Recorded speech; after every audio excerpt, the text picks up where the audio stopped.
It's Friday, January 18, and time for your Barbados Today morning news update. Thanks for joining us. I'm Frenella Wedderburn.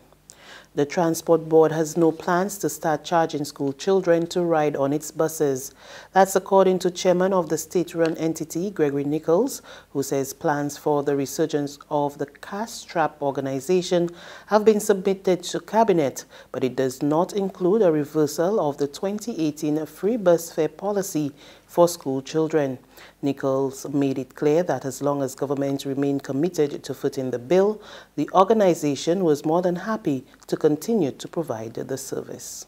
Right now, the school children travel on the buses and it is free at the point of delivery. But every month, the Ministry of Education pays the Transport Board for each and every passenger that comes in as a school child on our buses. So it is not free.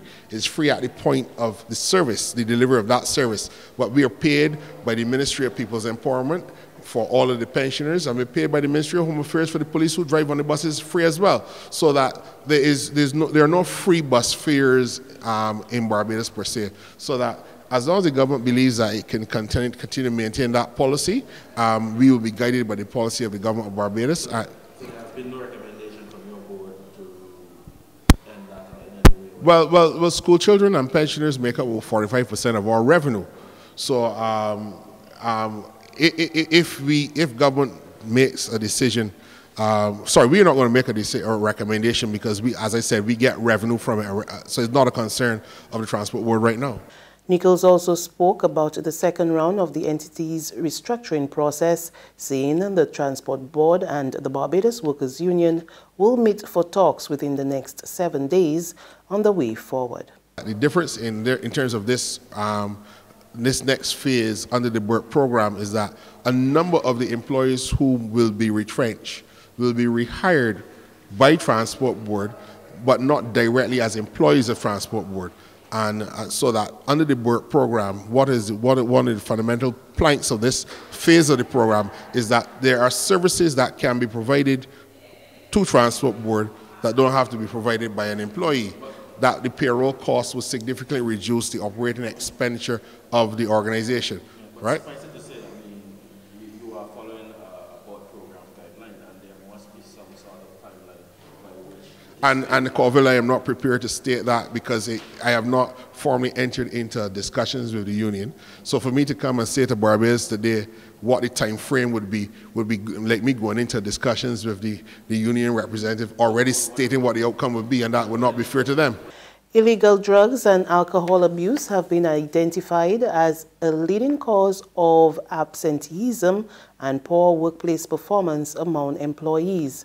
Manager of the National Council for Substance Abuse, Betty Hunt, also identified marijuana and cocaine as the most prevalent drugs currently affecting workplace performance, but warned that the abuse of prescription drugs was also on the increase. Hunt made the disclosure as she addressed some 30 supervisors from the Ministry of Transport and Works yesterday during an NCSA workshop on drugs in the workplace. Addiction is can be a long process. You fall on, you fall off, you start, you stop. And so it is something I understand that employers have to walk a thin line and supervisors because while somebody is in treatment, they are not productive at work, and so it impacts every job that you're doing, every aspect of that job. So that is something we now have to learn to navigate as a culture, how we treat substance abuse at work. As I said, it has the potential to negatively impact health, safety, productivity, performance of employees. And it's important that we treat to that because how we treat to substance abuse in men is different than how we treat to substance abuse in women. There are some similarities, but the differences are just as important. A number of ministerial responsibilities under the portfolio of Home Affairs Minister Edmund Hinkson have been reassigned to the Office of the Attorney General. News of this came last night in a release from the Barbados Government Information Service. This means that Attorney General Dale Marshall now has responsibility for the police administration and preservation of public order, the Forensic Services Center, the Criminal Justice Research Unit, and the Police Complaints Authority. The changes take immediate effect. However, there were no reasons given for the shift of responsibilities. In sports, Cave House are the undisputed champions of inter-house sports at the Grisettes Primary School.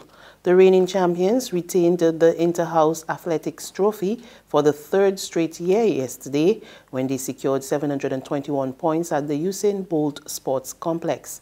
Close on their heels were King House, but having amassed 670 points, they had to settle for second position, while Night House collected 580 points for third place.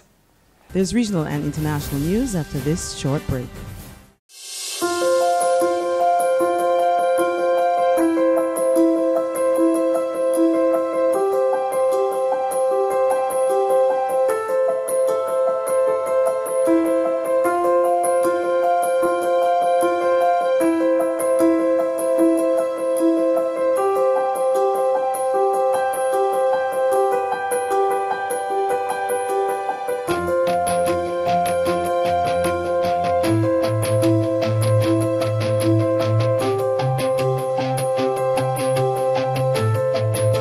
Barbados Today, news you can trust.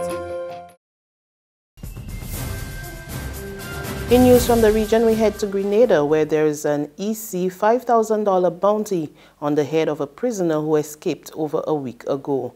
This is the second time that convict Hayden Phillip has escaped from the prison. However, authorities say security at the facility is not a concern at this time. More in this GBN report.